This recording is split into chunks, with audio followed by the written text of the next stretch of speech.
હવે standard 12 account section D chapter 6 નિવૃત્તિ ચાલે છે, તેમાં દાખલા નંબર 6. મારી ચેનલ હજી તમે સબસ્ક્રાઈબ ન કરી હોય તો કરી નાખજો અને તમારા મિત્રોને શેર કરજો. દાખલો 3, MNO અને P 5:3:2:2 ના પ્રમાણમાં નફો નુકસાન વેચતા ભાગીદારો છે. N અને P નિવૃત્ત થાય છે. N નો ભાગ O ને અને P નો નફાનો ભાગ M ને મળશે.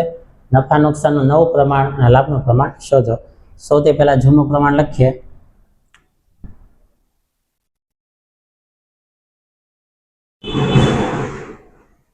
જૂનું પ્રમાણ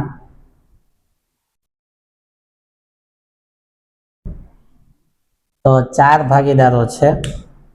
MNOP તો M જેમ N જેમ O જેમ P 4 ભાગીદારો. પ્રમાણ 5:3:2:2 કુલ ટોટલ 5 ને 3 8, 8 ને 2 10, 10 ને 2 12, ટોટલ 12. હવે નિવૃત્ત જો કોણ થાય છે તો N અને P બંને નિવૃત્ત થાય છે. જો ખાસ ધ્યાન આપજો, N પણ નિવૃત્ત થાય છે, હાઇલાઇટ કરીએ, અને P પણ નિવૃત્ત થાય છે. આ બંને નિવૃત્ત થાય છે, બરાબર. હવે N નો ભાગ O ને આવે છે. આ N નો ભાગ છે એ O ને આવશે. જો આમ બતાવું તમને, અહીંથી અહીંયા O ને આવશે અને P નો ભાગ જે છે એ M ને આવશે. આ P નો ભાગ જે છે અહીંથી M ને આવશે, બરાબર. ચાલો લખીએ.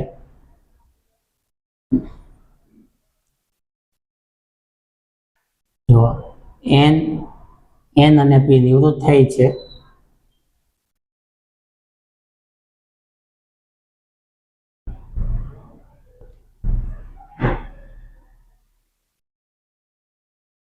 તો હવે N નો ભાગ O ને આવે છે, N નો ભાગ O ને આવશે.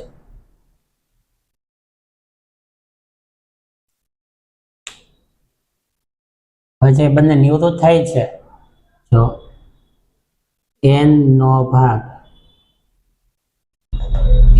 આપણે જોઈએ તો N નો ભાગ 3/12.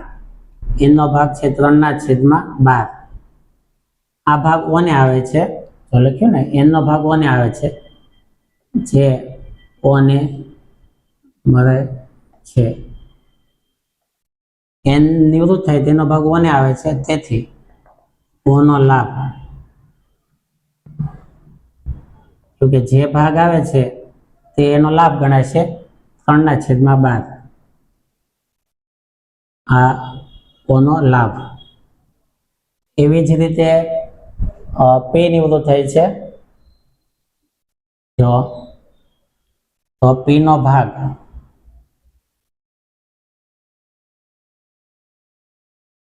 બરાબર, P નો ભાગ છે 2/12.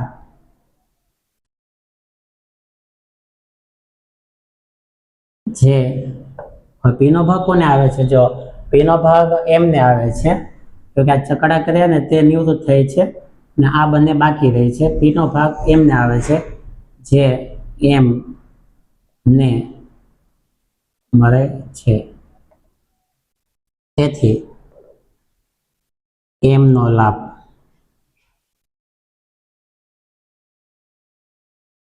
બરાબર 2/12. હવે લાભનું પ્રમાણ. હવે અહીં ક્રમ તમે જોશો તો પહેલા M આવે છે, પછી O આવે છે. તો M અને O ના લાભનું પ્રમાણ.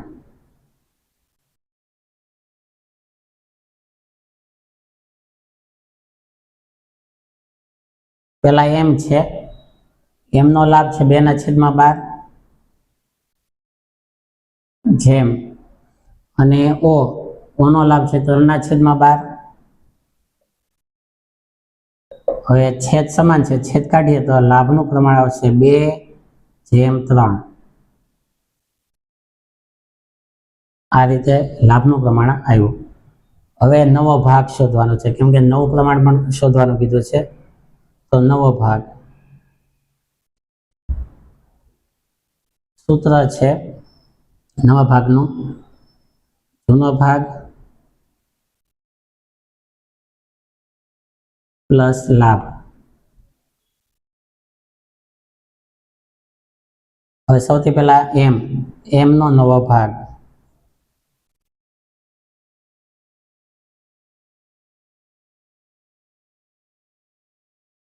બરાબર. હવે એમનો જૂનો ભાગ, જો એમનો જૂનો ભાગ છે 5, 5/12 પ્લસ લાભ. એમનો લાભ, જો એમનો લાભ છે 2/12. છેદ તો સમાન જ છે, તો છેદ એક વખત લખીએ, અંશનો સરવાળો થાય 5 + 2, 5 ને 2 7, 7/12. આ એમનો નવો ભાગ આવ્યો. આવી રીતે એમ પછી બાકી રહે છે ઓ નો નવો ભાગ.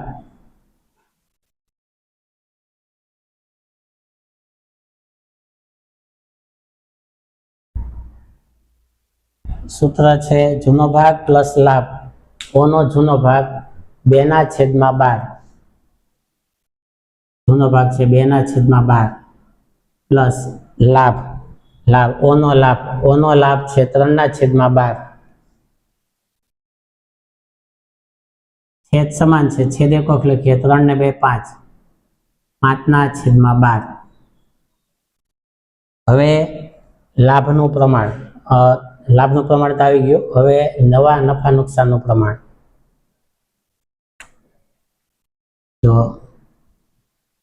નવા નફા નુકસાનનું પ્રમાણ.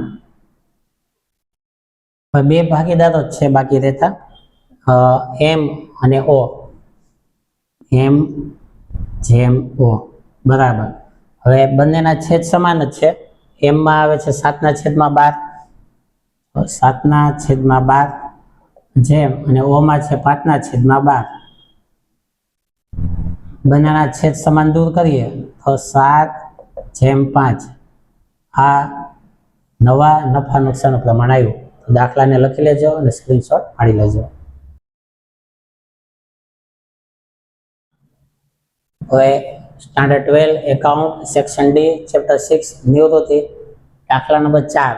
હજુ પણ તમે મારી ચેનલને સબસ્ક્રાઇબ ન કરી હોય તો કરી લેજો અને તમારા મિત્રોને મારી ચેનલ શેર કરજો, જેથી કરીને તેઓ પણ ખૂબ જ ઇઝી રીતે એકાઉન્ટ સોલ્વ કરી શકે અને એકાઉન્ટમાં પૂરેપૂરા માર્ક મેળવી શકે. કંઈ પણ ડાઉટ હોય તો મને કોમેન્ટ બોક્સમાં લખીને જણાવજો. જુઓ દાખલા નંબર 4. એએમસી 3/5/2 ના પ્રમાણમાં નફા નુકસાન વેચતા ભાગીદારો છે. એમ નિવૃત્ત થાય છે. એમના નફાનો ભાગ સીને મળશે. તો નવા નફા નુકસાન પ્રમાણ શોધવાનું છે અને લાભનું પ્રમાણ શોધવાનું છે. તો જો સૌથી પહેલા જૂનો ભાગ,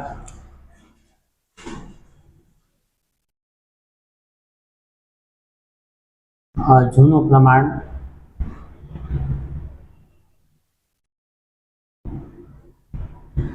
જૂના પ્રમાણમાં જૂના ભાગીદારોના નામ લખીએ તો એ, એમ અને સી. તો એ જેમ એમ જેમ સી, એએમસી. તેમનું પ્રમાણ લઈએ તો એનું પ્રમાણ 3, જેમ એમનો ભાગ 5, સી નો ભાગ 2. કુલ ટોટલ કરીએ તો 5 ને 3 8, 8 ને 2 10, ટોટલ ભાગ 10 થશે. હવે જુઓ એમ નિવૃત્ત થાય છે તો એમને હાઇલાઇટ કરીએ આ રીતે, એટલે ખ્યાલ રહે કે એમ નિવૃત્ત થાય છે. જુઓ એમ નિવૃત્ત થાય છે.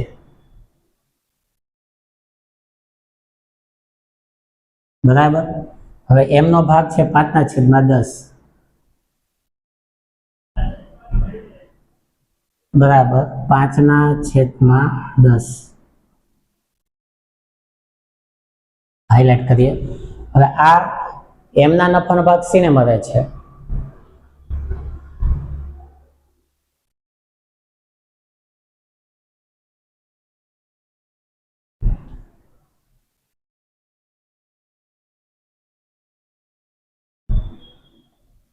એમનો જે ભાગ છે તે માત્ર એકલા સી ને આવે છે, તેથી સી ને નફો થાય છે, સી ને લાભ થાય છે, તેથી સી નો લાભ.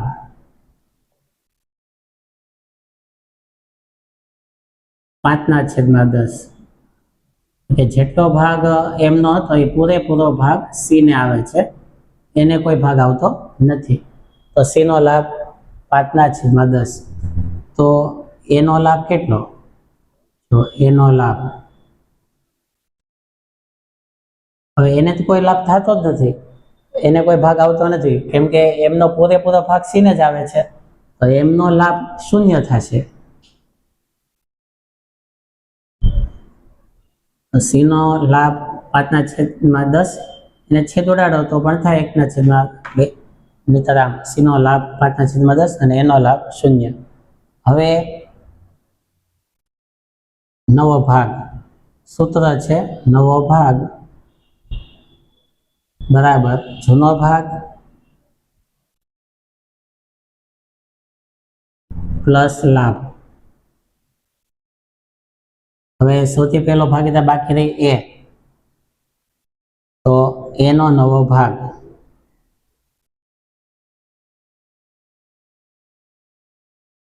બરાબર. હવે એનો જૂનો ભાગ છે 3/10, એનો જૂનો ભાગ 3/10 પ્લસ લાભ તો શૂન્ય છે, તો 3/10 નવો ભાગ પણ એ જ આવશે. હવે સી નો નવો ભાગ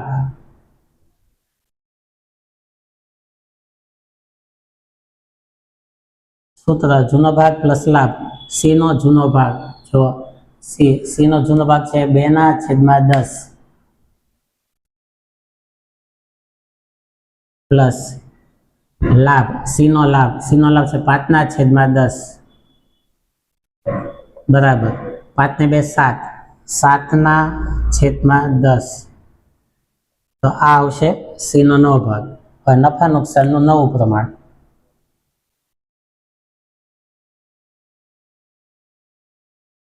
નફા નુકસાનનું નવું પ્રમાણ. બે ભાગીદારો રહી છે એ અને સી, એ જેમ સી. બંનેના છેદ જો સમાન છે, એનો નવો ભાગ હતો 3 અને સી નો નવો ભાગ હતો 7. છેદ દૂર કરીએ, 3/3/7. તો એકદમ ઈઝી દાખલો છે, તરત આવડી જશે. આનો સ્ક્રીનશોટ પાડીને બુકમાં લખજો. સેક્શન ડી સ્ટાન્ડર્ડ 12 દાખલા નંબર 5. તો સી બી ડી 4/5/3 ના પ્રમાણમાં નફા નુકસાન વેચતા ભાગીદારો છે. ડી નિવૃત્ત થઈ છે. ડી ના નફાનો ભાગ સી અને બી 2/1 ના પ્રમાણમાં મેળવશે. નવું નફા નુકસાનનું પ્રમાણ અને લાભનું પ્રમાણ શોધો. તો સૌથી પહેલા જૂનું પ્રમાણ,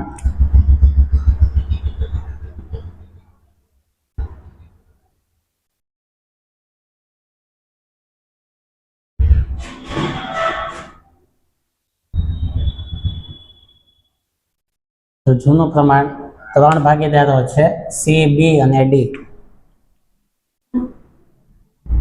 સી જેમ બી જેમ બી, આ 3 ભાગીદારો. હવે પ્રમાણ 4/5/3 ટોટલ કરીએ તો 4 ને 5 9, 9 ને 3 12, ટોટલ આવશે 12. હવે જે નિવૃત્ત થાય તેને હાઇલાઇટ કરીએ. તો ડી નિવૃત્ત થાય છે, ખાસ હાઇલાઇટ કરવો એટલે ખ્યાલ રહી. આ ડી નિવૃત્ત થાય છે, બાકી રહેશે સી અને બી. હવે લખીએ અહીં, જો ડી નિવૃત્ત થાય છે,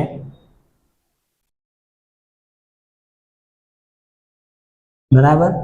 હવે ડી ના નફાનો ભાગ, તો ડી નો ભાગ છે 3/12.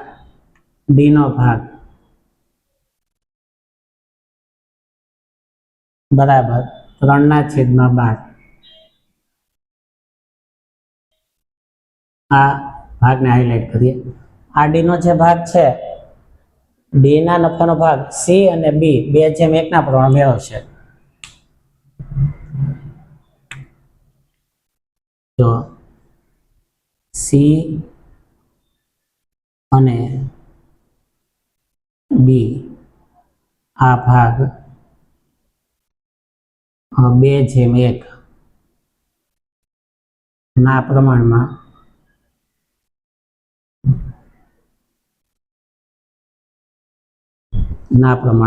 મેળવશે. તેથી લાભનું પ્રમાણ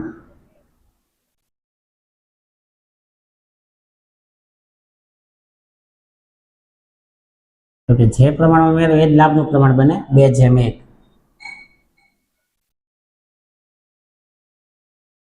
તેથી લાભનું પ્રમાણ 2/1. હવે દરેકનો લાભ શોધીએ. સૂત્ર છે લાભ શોધવાનું.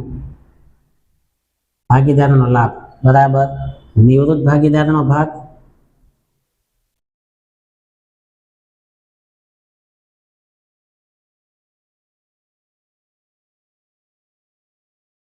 ગુણ્યા લાભના પ્રમાણનો ભાગ.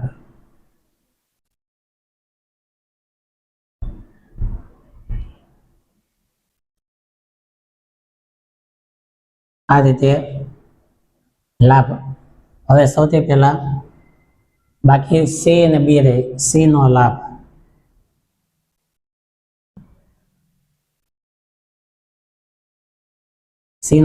તો નિવૃત્ત ભાગીદારનો ભાગ નિવૃત્ત થાય છે ડી. ડી નો ભાગ છે 3/12 ગુણ્યા લાભના પ્રમાણનો ભાગ. લાભનું પ્રમાણ છે 2/1. તો સી માટે 2 હોય, ટોટલ 2 ને 3 થાય તો 2/3. 3 દુ 6, 12 તેરી 36. સી નો લાભ. હવે બી નો લાભ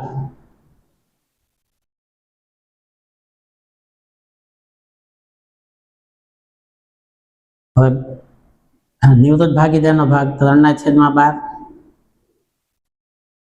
ગુણ્યા અને લાભના પ્રમાણનો ભાગ તો બી નો ભાગ 1 થાય, ટોટલ 3, 1/3. 3 × 3, 12 તેરી 36. હવે આ બંનેનો લાભ આવ્યો. હવે નવો ભાગ, જો સૂત્ર નવો ભાગ તો જૂનો ભાગ પ્લસ લાભ. જૂનો ભાગ વત્તા લાભ એટલે નવો ભાગ આવે. તો 2 ભાગીદાર બાકી રહી છે સી અને બી. તો સી નો નવો ભાગ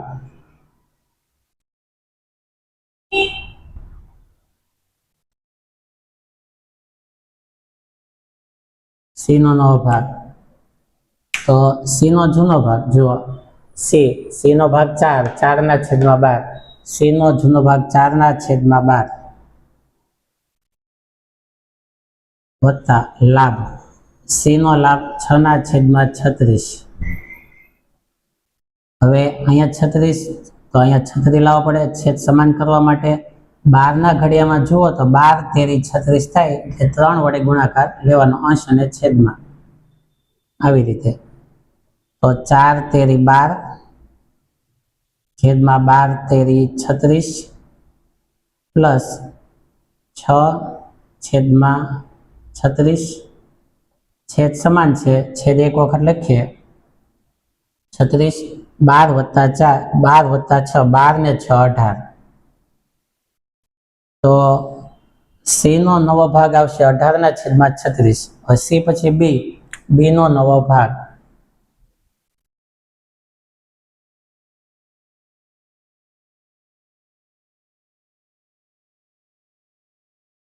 સૂત્ર જે છે તે જૂનો ભાગ પ્લસ લાભ. સી નો જૂનો ભાગ બી નો જૂનો ભાગ 5/12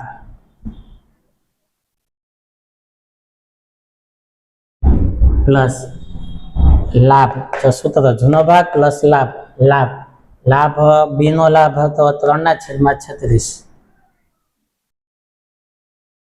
છેદ સમાન કરવા પડે તો ગુણ્યા 3 3, 5 તેરી 15, 12 તેરી 36 પ્લસ 3/36, છેદ સમાન છે, છેદ એક વખત લખીએ તો 15 વત્તા 3, 15 ને 3 18, 18/36. તો હવે નવા નફા નુકસાનનું પ્રમાણ, બંનેના નવા ભાગ આવે એટલે તરત નવા નફા નુકસાન પ્રમાણ આવે. તો નવા નફા નુકસાનનું પ્રમાણ, તો બે ભાગીદારો બાકી રહ્યા સી અને બી. તો સી જેમ બી, હવે બંનેના છેદ સમાન છે. સી નો નવો ભાગ હતો 18/36, બી નો ભાગ છે 18/36, છેદ જવા દઈએ તો 18/18 આવશે. હવે આ જે છે બે સમાન છે, બંનેમાંથી 18 સામાન્ય કાઢીએ તો 1/1 આ નવા નફા નુકસાનનું પ્રમાણ આવશે. તો દાખલાનો સ્ક્રીનશોટ પાડીને પાકી બુકમાં લખજો.